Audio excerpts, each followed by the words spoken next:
Assalamualaikum warahmatullahi wabarakatuh. Nama saya Rizkan Fahroji, NIM 180 150 124 dari kelas A3.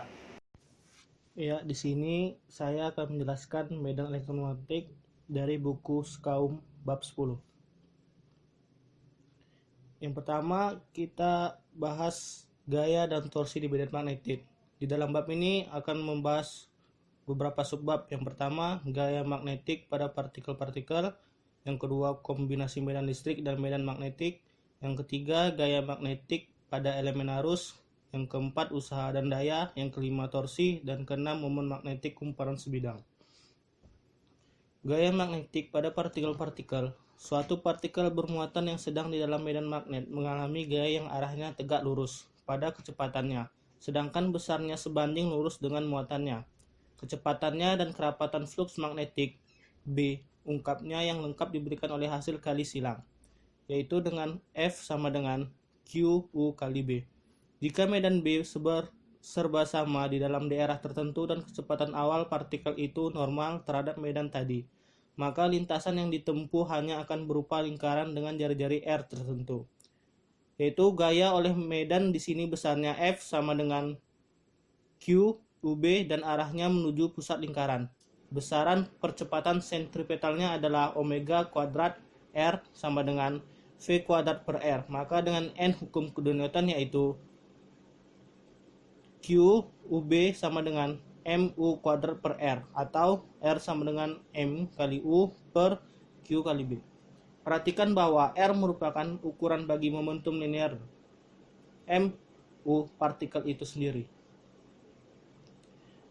Yang kedua yaitu kombinasi medan listrik dan medan magnetik, di mana jika kedua macam medan hadir secara bersamaan dalam suatu daerah, gaya pada partikel tadi diberikan oleh F sama dengan Q E tambah U kali B.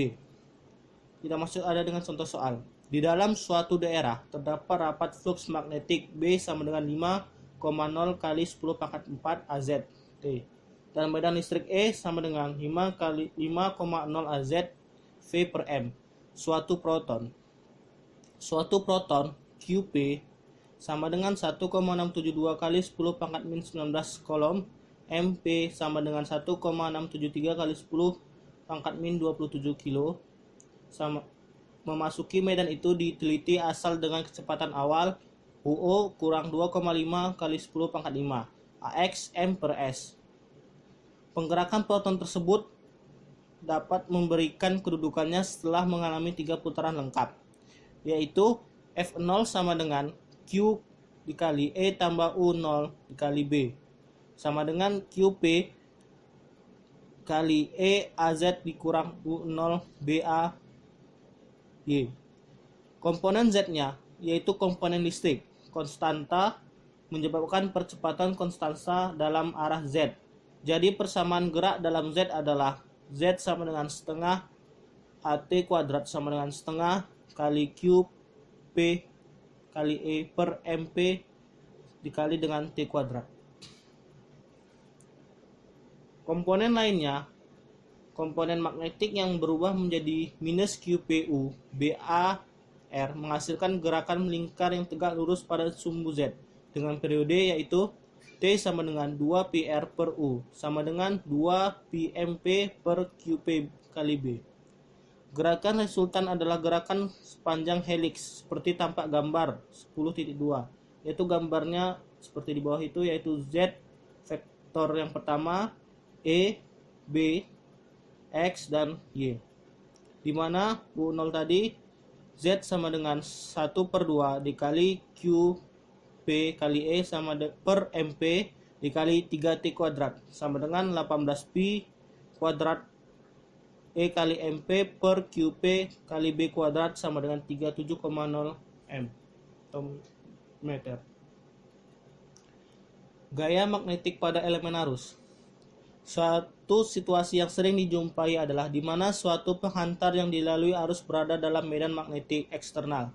Karena I dikurang dq per dt, persamaan diferensial gaya tersebut dapat dituliskan sebagai berikut, yaitu df sama dengan dq kali u kali b sama dengan I per dt kali U kali B sama dengan I dikali DI kali B. Di mana D itu yaitu U dt adalah elemen panjang dalam arah arus I. Kalau penghantarnya lurus dan medan tersebut konstan sepanjang arusnya, maka gaya diferensial tadi dapat diintegrasikan dengan hasil F sama dengan I kali L kali B dikali dengan sin theta. Contoh gambarnya seperti gambar 10.3, yaitu di mana F dan X dan Z sama dengan B. Gaya magnetik pada partikel bermuatan dan penghantarnya dilalui arus seperti yang telah dibahas, berasal dari medan bersangkutan. Untuk melawan gaya-gaya ini agar tercapai keseimbangan, harus dikerjakan dengan gaya FA yang sama besar tapi arahnya berlawanan. Jika terjadi gerakan, kerja yang dilakukan oleh gaya terakhir adalah W sama dengan integral finansial I FA dikali DI. Hasil positif pada integral ini berarti kerja telah dilakukan pada sistem dalam memindahkan partikel atau penghantar tadi dari kedudukan akhirnya melawan medan. Karena gaya magnetik dan sebab itu juga FA umumnya tak konservatif. Untuk menjaga integrasi tadi, haruslah seluruh lintasan yang menghubungkan kedudukan mula dan akhir penghantar itu. Selanjutnya yaitu torsi, di mana momen gaya dan torsi sekitar titik adalah hasil kali silang dari lengan tuas gaya dengan gaya itu sendiri. Lengan gaya adalah vektor dari titik terhadap mana torsi itu dimaksudkan, ke titik di mana gaya tadi diberikan dalam gambar 10.5. Gaya di P mempunyai torsi terhadap O. T sama dengan R dikali V, di mana satuan T adalah Newton M per radian. Selanjutnya yaitu momen magnetik kumparan sebidang. Pandang kumparan belitan tunggal di bidang Z sama dengan 0 seperti ditunjukkan pada gambar 10.6. Dengan lebar W dalam arah X dan panjang I dalam arah Y. Terdapat medan B yang serba sama dalam arah plus X. Gaya yang ada hanya pada sisi-sisi tersebut bagi sisi-sisi sebelah kiri. F sama dengan I dikali panjang AY dikali BAX sama dengan minus B kali I dikali dengan LAZ. Dan untuk sebelah kanan, F sama dengan B dikali I dikali LAZ.